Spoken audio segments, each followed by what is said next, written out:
Hi friends. திருச்சியிலேருந்து சென்னை கிளம்பிட்டேங்க. சத்திரம் bus ஸ்டாண்டில் தான் பஸ்ஸு. இங்கேருந்து ஒரு 12 நிமிஷம் ஆகும். 11:20க்கு பஸ்ஸு வந்து சத்திரம் பஸ் ஸ்டாண்டில் வந்துடும். நானும் என் மச்சானும் பார்த்தீங்கன்னா வீட்டில் இருந்து பைக்கை விருட்டுன்னு எடுத்துகிட்டு கிளம்பிட்டோம். அங்கே போயிட்டு பார்த்தா எப்பயுமே ஒரு 2 மணி நேரத்துக்கு முன்னாடியே போய் சேர்றவங்க கரெக்டாக ஒரு 15 நிமிஷத்துக்கு முன்னாடி போயிட்டோம் லொக்கேஷனுக்கு. அங்கே போயிட்டு திருச்சி டீ குடிக்கலன்னா நம்மளை கோச்சுக்குன்னு சொல்லி டீ கடையை தேடினா 11 மணிக்கு எந்த டீ கடையுமே இல்லை. கடைசியில் பாட்ஷான்னு ஒரு பிரியாணி கடை தான் இருந்துச்சு. அந்த பிரியாணி கடையில் அடிச்சு பிடிச்சி டீ வாத்துட்டு இருந்தான். அவன்கிட்ட ஒரு டீயை வாங்கி அவனும் குடிச்ச நேரத்தில் என் மச்சான் என்ன பண்ணா, நீ இங்கேயே கட்டணம் சொல்லிட்டு ஊட்டி விட்டுட்டு பைக்கை விருட்டுன்னு எடுத்துட்டு கிளம்பிட்டான்.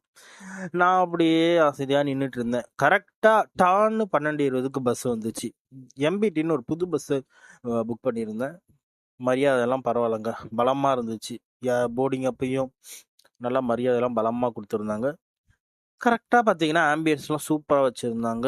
ஏசி த்ரோ நல்லா கொடுத்துருந்தாங்க. பஸ்ஸுமே பார்த்தீங்கன்னா நீட்டாக க்ளீன் பண்ணியிருந்தாங்க. எந்த குறையுமே இல்லை.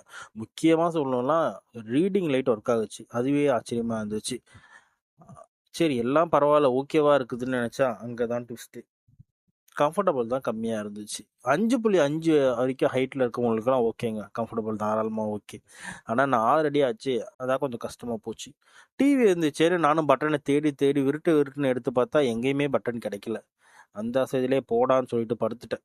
சரி, எல்லா பஸ்ஸும் பண்ணுற அதே தப்பு தான் இவனும் பண்ணான். ஒரு கேவலமான இடத்துல போய் நிறுத்தினான். அந்த இடத்துல இறங்கி போனால் டீ குடிக்கவும் மனசு இல்லை. டக்குன்னு பஸ்ஸுக்குள்ளே ஏறிச்சிட்டு வந்து படுத்துட்டேன். டான்னு ஒரு 5 மணி இருக்கும். சென்னையில் போயிட்டு கரெக்டாக இறக்கி விட்டான். பங்க்சுவாலிட்டி பிச்சுட்டான்.